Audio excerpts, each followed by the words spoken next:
Ooh, keep drinking. Ooh, keep drinking.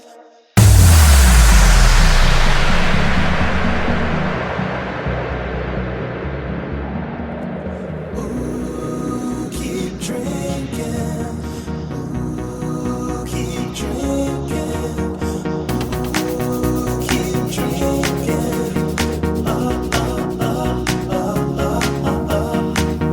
Turn down for what? Turn down for what? Turn down for what? Turn down for what? Turn down for what? Turn down for what? Turn down for what? Turn down for what?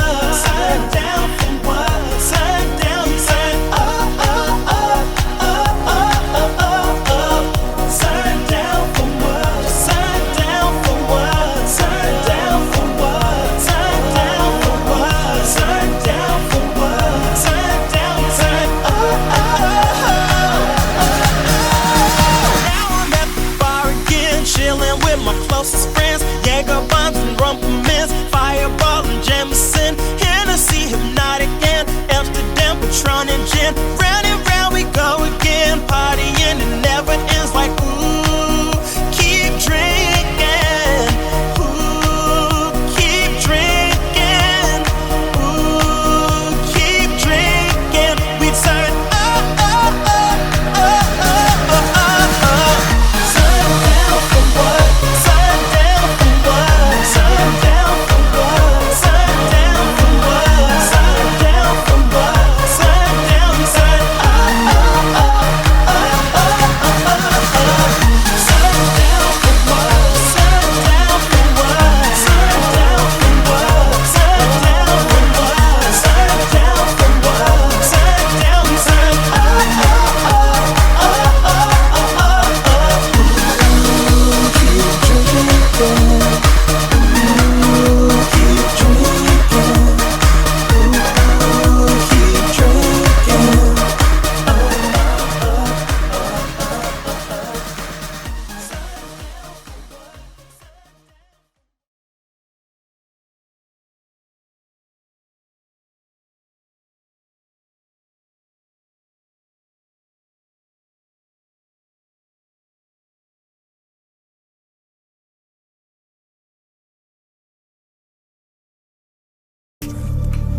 Johnny Marquez. Oh! What is this? I'll tell you what this is. This is you on surveillance cam. Looks like you're running a protection racket, Johnny. It's a rough neighborhood, Floyd. We provide a service. Oh, yeah? Well, it proves you're the shot caller. That means you ordered those robberies. I need the names of that crew, bro. Ain't got nothing to do with robberies. Yeah? Well, we just locked up 32 bangers from this neighborhood. Let me tell you something. They're singing. They're lying. They're saying their own asses. You know it. Bro, I'm about to tell you what I know. Your aunt, Gloria Valdez, she's keeping 15 guns over at her place on Maple Street. And your ex-baby mama, she's got a few kilos over at her house. But me, I got a team of guys, and they're waiting to take them down right now. So give me the names of that crew. Okay. I know something about the stick-up guys, but I ain't part of it. I just get a little taste. That's it. You need names, Johnny. We take the time to select quality meats and quality produce. Why go short on the mayo? Hellman's is made with quality ingredients that complement the taste of my meat and produce in my dishes. That's my standard in this restaurant. Anything else but Hellman's is only mayonnaise.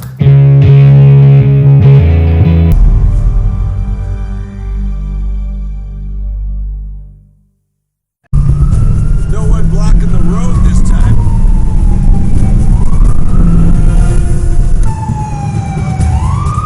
Okay, people, back away from the scene. Back away. Thank you.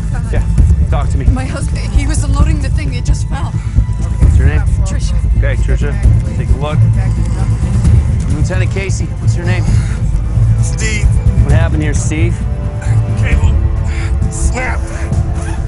Doesn't hurt as much as you think. Where are you guys moving, Steve? Hey, stay with me. Oh my God, what's happening to him? Breathing vaginal.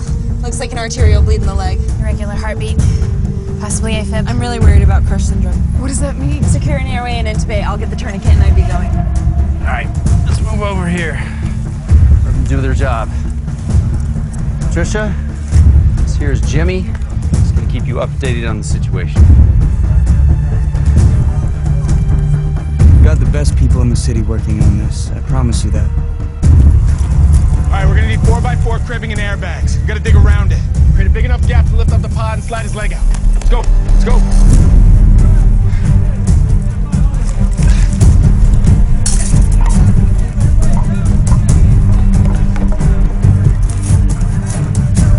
Bruce, loosen up that dirt. Right. Herman, you get the corner. Got it.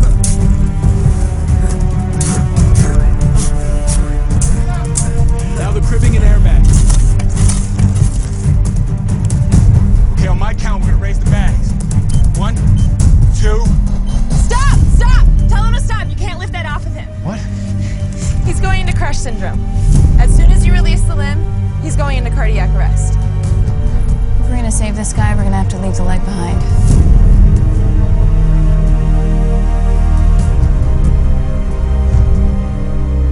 Okay, call Chicago Matt. Tell him to send a trauma surgeon.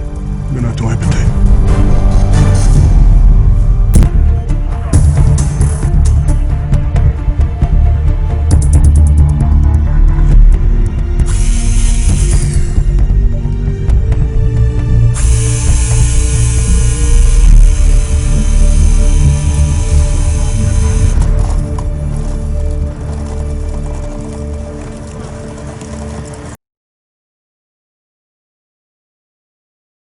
I was visiting my mom while my dad was away in Puerto Rico. She needed some work done at her house, so I was like, I'll come by and do it.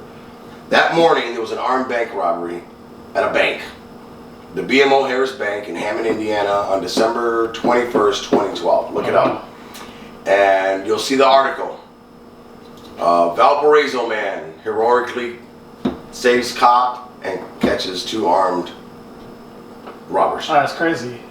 After that happened, I started doing news interviews. The people were asking, like, why did you do it? You know, what made you? You know, I'm just the kind of guy. You know what? I had a pass with the police, so I stood away from them. I didn't want to be in their radar. That day, I was on everybody's radar. I'm all over the news and radios, and next thing you know, I'm getting called by Cinespace, Joan Philo, and all these casting places coming in for this, coming in background. I'm not an actor, I'm an unemployed railroader, you know? Right. So that's the story on how that happened. And it was funny because once I started on Chicago Fire as a background actor, it wasn't even 6 months later, I was auditioning for an agent. Because I didn't want to be a background, I didn't want to be walking back and forth all day. I wanted to be the talent on set, not the background. In 6 months' time, I did a full circle. I did from background work all the way around to my first speaking role on Chicago Fire. I got that, and then I did 2 more seasons as a firefighter, and then the 4th season I came in as Steve, the ex-firefighter who got his leg amputated. Remember that scene? And I couldn't be on the show no more. So that was that. But in the midst of doing those that Chicago Fire series, I got booked as a featured role on the horror movie Sinister 2. But I had an amazing role. It's one of the most memorable scenes in the movie. People don't forget that scene. Right. And I was just happy to get that. After that, I did a bunch of non-union commercials because I wasn't union yet. So I did a bunch of non-union commercials, a chef commercial, a mayonnaise commercial for Hellman's. Multiple indie products, projects like Chirac, No Chirac, multiple things. Night Thrasher with Lawrence Lee Wallace, you had him on here. It was actually one of my first independent films. And I did a scene on the Chirac too. I think I was in part of the gang. Mm-hmm. Mind you, I was still very early in my acting career. And just tons of fun. I met you on The Land, I believe. Yes, with Raul Colon and Enrique Guzman. Enrique, Mike Braxton, everybody. Yeah. And actually, it's a perfect segue into so actually how I met Jose. So when I first got into acting, like I said, I didn't know anybody. So I just followed everybody and admired everybody. And I admired you so much. I admired Raul and what he was doing so much. Enrique, you know, just so many people in the Chicago world who were just putting in the work. And I was just a singer, you know, my whole life, so I didn't really know this world. Right. I just admired people from afar. And I remember I went through a breakup, a bad breakup. I remember that. Yeah, it was the worst breakup of my life. You were in a bad spot. I was wrecked. You were in a bad spot. Wrecked, and I was crying on Facebook about it. You know, looking back, it's kind of funny. And at this point, I really didn't know anybody in the Chicago film world. And I got a message from Jose. I remember that. And the message just says, call me, and here's my number. Now, I had never met Jose, never said hello to him, didn't know him. This was just somebody I had admired for a long time. And somebody I looked up to for a long time. And so he says, call me, and I call him and I tell him the story. And, you know, he kind of, you know, talks me through the breakup, you know, just gives me so much good advice and, you know, talked about the future and about acting and how, you know, losing relationships and how not everybody's meant to make that climb, you know, with you. Yes. And, you know, I think I was just so humbled that, you know, a total stranger and somebody who, you know, in my opinion was the #1 guy doing the thing, you know, coming out of Chicago at this time, to take time to talk to a total stranger, you know, and to talk me through what was one of the most difficult things I went through. And so that was how I met Jose, and then I got booked to work on The Land. I played a bartender. Yes. And he was like the big boss. Yeah. And I got to meet so many people in the Chicago film world, and people I'm still friends with to this day. That's awesome. And I guess that brings me to my next question for you, which is, how do you feel about like the importance of, you know, giving back or, you know, taking time out of your day to do something nice for a stranger? Or, I mean, 'cause I think that's a very rare thing. That's just who I am. I didn't have that support group. I didn't have people behind me actually pushing me to be the best that I can. I had people saying, you're never going to make it. You know, and how hard that is. Just because you were scared to follow your dreams, or you're scared, and it's not even following the dreams. Here's the thing. The thing is called risks. I take risks. But then again, everybody takes a risk every time you walk out of your front door. You don't know if you walk out of your door, you get hit by a car, you get hit by a bus, you get shot by a stray bullet. That's a risk you're taking walking out. People don't realize that they take risks every day, but it's their normal routine. They put their risks in routines. Right. I'm not a routine kind of guy. So for me, taking a risk and taking a jump, a leap of faith to do something that I want and succeeding, I already won. If I took the jump and I failed, I won. Because winners will never quit. Quitters will never fail. So therefore they will never win. Right. Because a quitter will never win because he hasn't failed.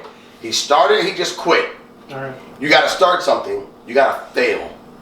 And you have to fail at it. If you're not failing, oh, I'm winning, then you must be the luckiest person come out the womb since Jesus Christ, because he was perfect.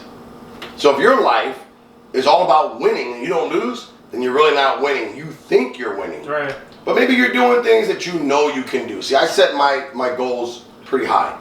Every year I make 3 goals. And I write them down. I give them to my agent Viva or Michelle Hayes. These are my goals for my career. These are my goals for the year. And these are my personal goals. All right. If you could star in any genre of film, what would be your go-to and why? It would have to be the old Chicago gangsters. Okay. The Capone days. Okay. I think I would make a good Bugsy Seal, or even an Al Capone. Nice. Yeah, you've had quite a few of those roles. I get a lot of those cartel roles and mafia roles. Yes, I do. Yeah, and they're all a lot of fun. Yeah, they are. They are. They're amazing. I mean, I like them because you get to be somebody that, as a kid, you see all the bad guy movies and the shoot 'em up movies, and you're like, man, I want to be like that guy. And then you get to my age, and you actually get to pretend to be that guy. It's like a kid in the candy store. There's no way around it. And you're working on one right now, or just finished one. We just finished Concrete Rose, which is the first all-Latino cast film out of South Bend, Indiana. Nice. And John Villanueva is the writer, director, creator, producer, everything. I mean, the guy's vision was amazing. The stories, and all these chapters in this movie are stemmed from true life events. Oh wow! So I do play the friend of his dad, who was one of his dad's best friends before his dad was killed, and yeah, it's just a really intense movie. I can't wait for it to come out. How did you get the role? How did it come together? Actually, I was in LA auditioning this year in January and February before COVID. Nice. And he reached out when I was in LA and he asked me if I would be a part of his cameo role, just to be a cameo, so he had a named actor on his project.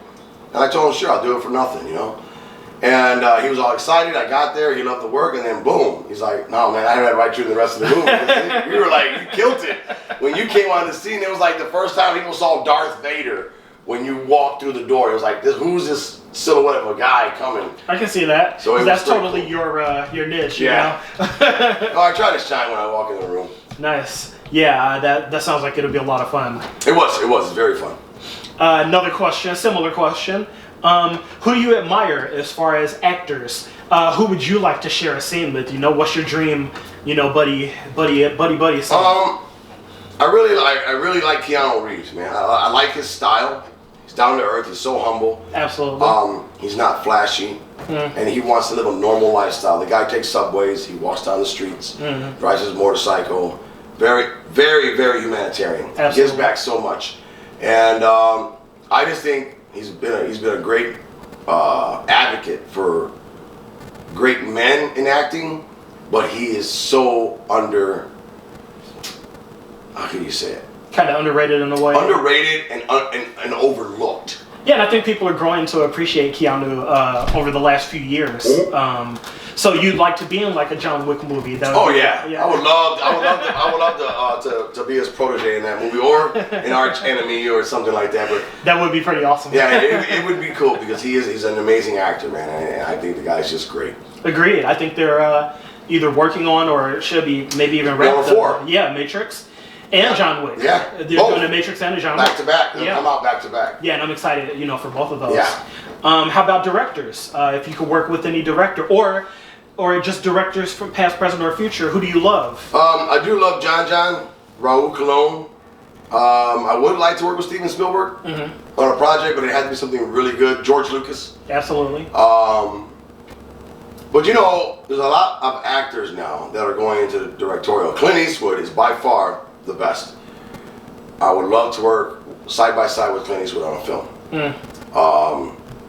But there's a lot of actors that are going that way. I love Kevin Costner. I don't know if you watch Yellowstone. I haven't seen it yet. Oh my God, watch it. Okay. He does it. He does. I mean, it's amazing. It's actors like these guys who we don't hear a lot about because they don't make a big stink. All right. Those are the ones who I want to work with. Another great example of that, I was just talking to someone about Jason Bateman. Yes. Ozark. He's amazing. Amazing. And on Ozark, it just blows my mind the scope of what he does. I mean, we're talking his range, directing, acting, like his range, and such an amazing show. I mean, it's just oh my god. Yes, Jason Bateman is an amazing actor with the Ozarks. I mean, people always saw him as the romantic comedy guy, for sure, and he's turned into a bona fide A-lister. And but also quiet as kept and humble. He's humble, like what you talked about. He stays on the trains. He takes the buses. He takes the cabs. He's like everybody else. The guy's great, and he'll talk to you. Yeah.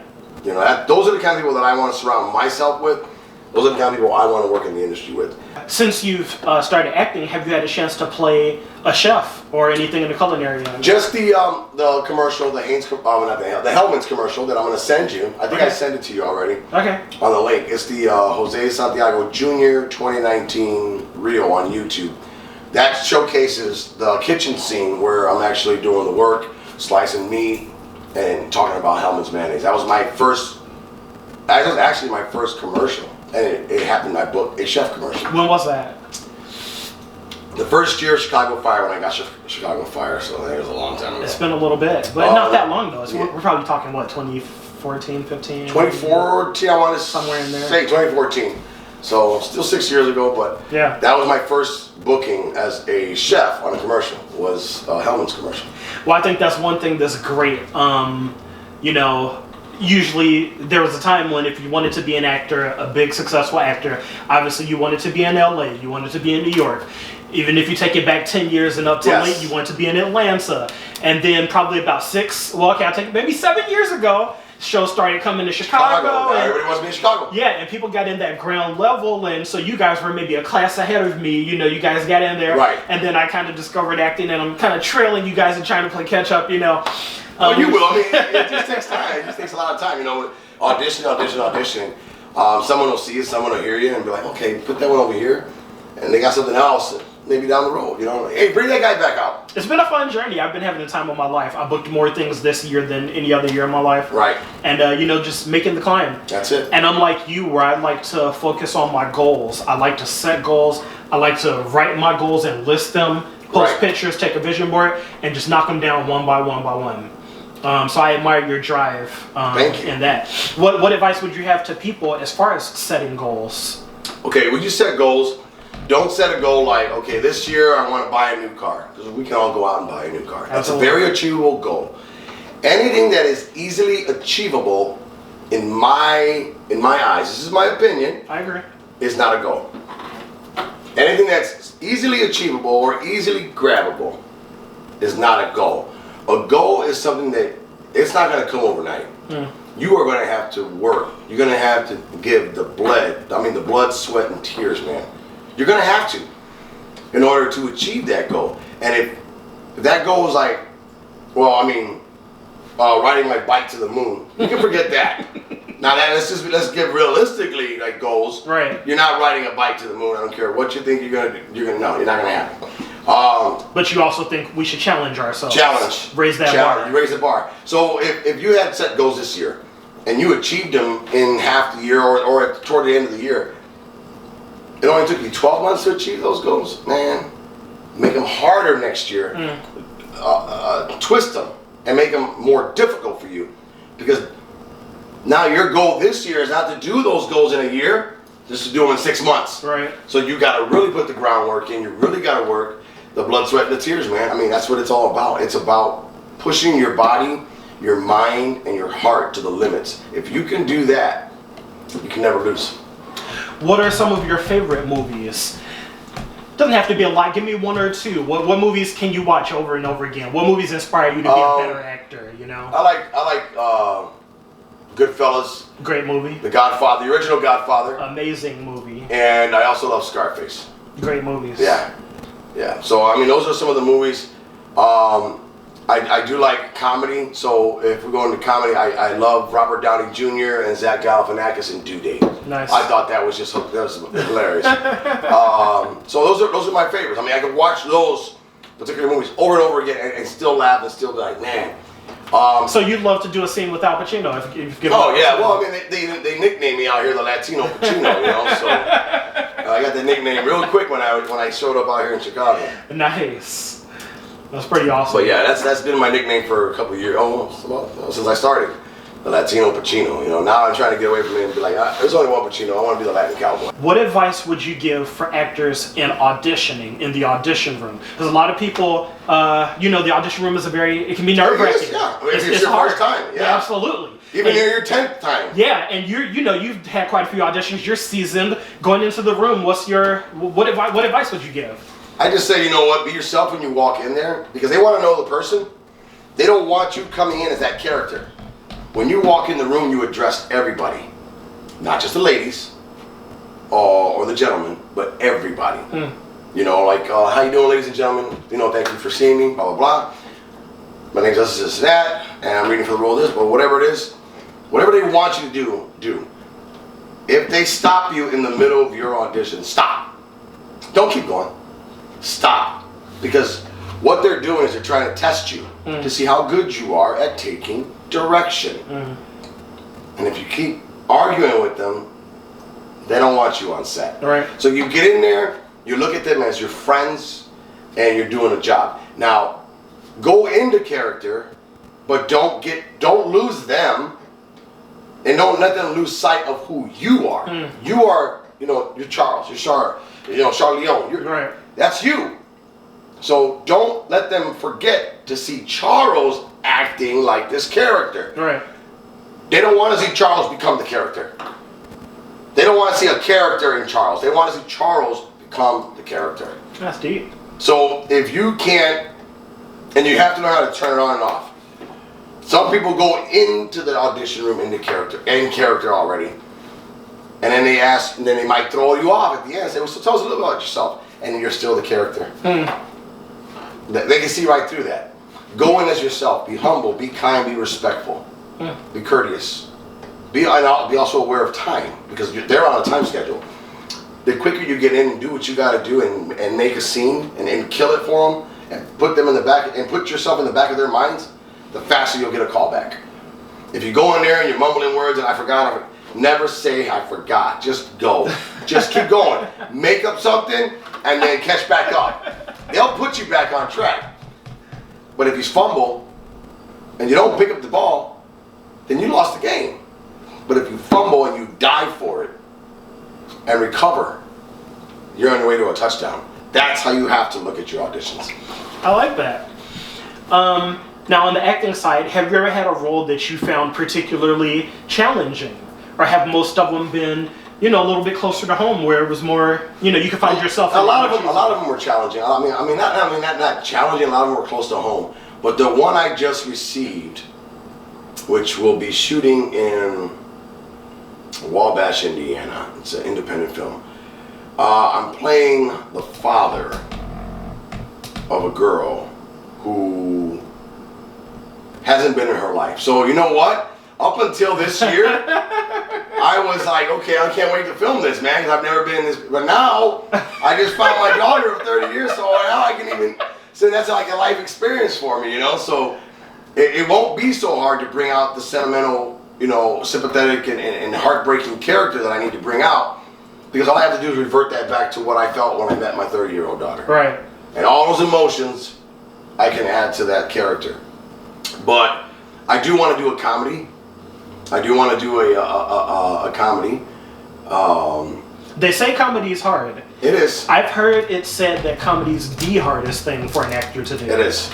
And I find that interesting. But they also say that if you can do comedy, you can do anything. All. That's what they say, and I always found that kind of interesting. Well, Robert Downey Jr. started off with more serious romance comedy. And then he went into serious, and then everything happened. He became the Iron Man. Then he did the Due Date, and I've never seen him as comical as he was in Due Date with Zach Galifianakis. That was absolute, and just his stern tone of voice all the time, how he talks all the time. He's hilarious. It was funny. And I'm like, Jesus, he's got it. I mean, there's nothing this man can't do. Yeah. Yeah, he's a very talented person. He's hilarious, and he's another one. Just the last 5, 6, 7 years, people are starting to play catch up, and obviously he's he's one of the #1 guys now. Yeah, yeah. Wow. Yeah. See, for me, comedy was always interesting because I come from I'm a happy person. Yeah. So I come from more of a that's ground zero for me. For some people, so for me, it's a little bit harder to get into more of a darker role, more serious.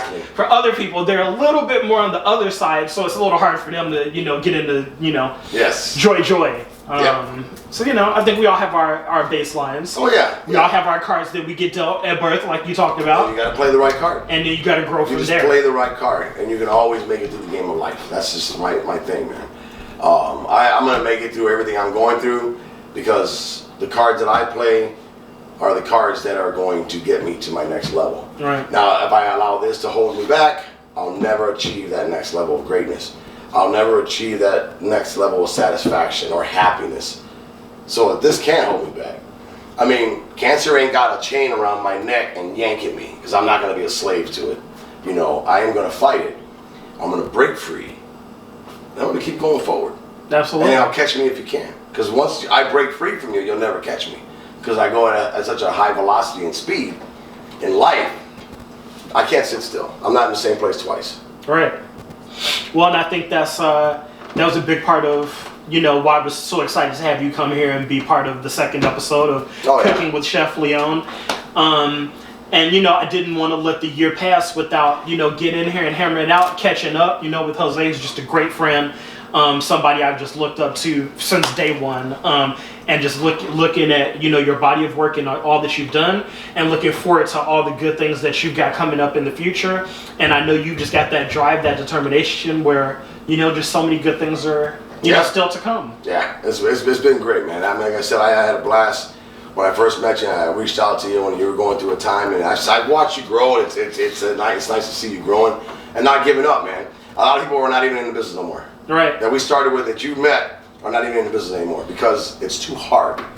If you think this is hard, keep going through that game of life. You're gonna have a hell of a lot more disarrays and disappointments than you could ever imagine if you didn't have a goal on setting something to keep going for, and you want to achieve that goal. You know what it's going to take to get from point A to point B. If you go sideways, that's on you. If you go that way, that's on you. But if you keep straight on that line, nothing can stop you. So as someone, because kind of what you just described there, we're talking, which is my favorite word, purpose. And you could, I've always said that I think you could spend your entire life studying the word purpose and barely scratch the surface. Yeah. As someone as talented as you, you know, someone who was blessed with as many gifts as you, and someone who's grown those talents to such big places, you know, with the culinary, you know, as a family man, as a father, and as an actor, and just so many things that you do. How do you define your purpose, your sense of purpose? Well, my purpose here is, I don't know if I could say I have just one purpose. Some people just have a purpose. I have multiple purposes. Every day I wake up, I thank God for getting me up every day, giving me the strength to do what I do. I thank Him for my children, all 5 healthy children. I also thank Him for my amazing and beautiful grandchildren. So my purpose here is to not leave my children or my grandchildren alone like I was left by my grandfather. My grandfather died when I was 12. I grew up without a grandfather for the last 34 years. My grandmother died 5 years ago. She never remarried. She was loyal to my grandfather to the end. So she spent 31 years without her husband. But she had me there. My purpose was to take care of my grandmother because my grandfather was no longer around. I don't know what it's like to have a grandfather. I don't. A lot of people were blessed that still have the grandfathers, or maybe they're passing now. But when you're in your 30s and 40s, you had some time with your grandfather. I refuse to allow anything to take me away from my kids or my grandkids at such a young age. My grandkids, I want to be able to see them graduate high school. That's my purpose here. My career it gives me the purpose to be where I'm at. It gives me the luxury to be and set my purpose of goals to stay where I'm at. My business, my construction business, gives me the freedom to do my career, my acting career, that gives me the purpose. So everything's in a full circle. For sure.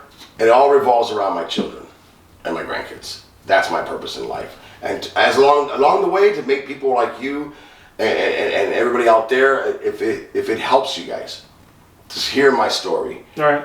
If I motivate you even just a hair, then that's my purpose in life, is to motivate and make people smile. It's not to hurt, not to tear down, it's to build up and make them smile. And I didn't wear a mask all year long, like everybody else. And I didn't catch COVID. I ended up catching cancer 2 months ago. So I'm battling vocal cord cancer. On top of everything else I had, the year I had, now my end of my year is coming to an end and I'm battling vocal cord cancer, which is, it is what it is, you know, I can't change it. Maybe if I would have stopped smoking 20 years ago, I could have avoided this day. But for the last 8 weeks, people always say, oh, you're getting skinnier, you're losing a lot of weight, you're working out. I haven't been working out. A lot of my fans and followers and supporters know that I'm battling vocal cord cancer. Well, I know myself and a lot of people who might be watching this episode, and a lot of people we know. I don't think there's a family in America, you know, where we don't know someone who hasn't been, you know, diagnosed with cancer, or you know, who hasn't lost someone, you know, unfortunately to cancer. How has it changed you as a person, And what advice would you have to, people who either have a loved one or who are going through it themselves? Because I know Jose's a fighter. We all know Jose's a fighter, and that's what we love about Jose. And if anybody can beat it, it's going to be this guy right here, no question. So, what are your thoughts? Where's your head at with it all? It's a nasty disease. I'm not gonna lie. There's days I don't feel like doing anything, and some days are better than others. Today was actually a really great day. That's why I was kind of hoping I woke up this morning feeling great, because I wanted to do this with you, and I haven't seen you in a while. So I wanted to feel normal again. That's the best way I can say it. People, when you got this disease, you want to feel normal. People want to tend to be very touchy with what they say around you. I still want to have my beer. I still want to have my shot of whiskey. I still want to hang out with my friends. I still want to laugh. To me, my fans, my supporters, my friends, and family like you guys have pushed me to, find the best in everything. And I try to tell everybody, it's simple as making somebody smile. It doesn't cost you a penny. It doesn't cost you a damn thing to sit there and maybe some lady's coming up and she's doing something and she's got a really mean or upset or hurtful look on her face, and you just say, hey, is everything all right? And you just smile. That smile could have just changed that lady's day. Absolutely. Or that person's day. You don't know that. So I am a big advocate on just smile, because it doesn't cost you a thing.